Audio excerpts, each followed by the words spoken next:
MIT Skydiving Club just jumped out of an airplane. It might seem like a wild adrenaline rush, but actually, there's a lot more to skydiving than just jumping out of a plane and pulling a ripcord. Skydivers can control their falls.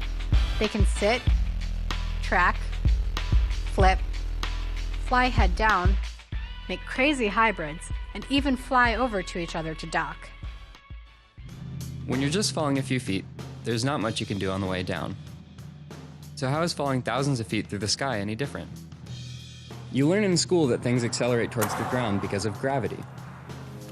But when things like skydivers fall for thousands of feet, another force becomes important. Drag! Gravity pulls skydivers toward the Earth. But as we fall, tiny air molecules bump into us. Each tiny bump causes a little bit of force against our bodies. The hit from one air molecule may not seem like a lot, but when you add all those tiny forces up, you get a big force called drag, which pushes up, opposite to gravity. You can feel drag when you stick your hand out of a moving car window. When the jumpers first leave the plane, there's not much drag acting against gravity, so they accelerate towards the Earth. As skydivers fall and speed up, the drag force grows, and the skydivers feel the force of more and more air molecules. But with this comes control, and by positioning our bodies, we can stop flipping by pushing against the air. So, what if Banks and I want to jump together? Can we fall at the same speed?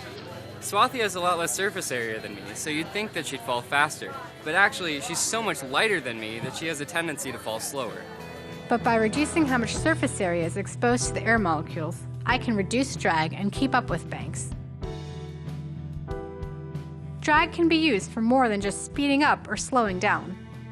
Moving your arms to the side and legs out generates extra airflow at your feet, which pushes your body in the direction it's facing. This is called tracking. To really use drag, air needs to push you hard enough, which can only happen if you're going fast enough. And that's why you can't track when you jump off of the high dive at a swimming pool. Skydivers can also do things like turn in place to create formations with each other. Other positions like sitting, standing, and head down change the surface areas that jumpers expose to the wind. Since fewer air molecules hit their bodies in these positions, skydivers can reach speeds up to 200 miles an hour. Skydivers would prefer, though, to not hit the ground at 200 miles an hour.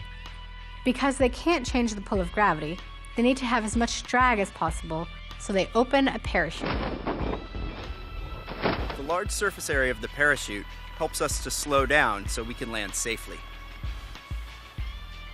Skydiving may seem like it defies the laws of physics. But in the end, it's just playing with the wind.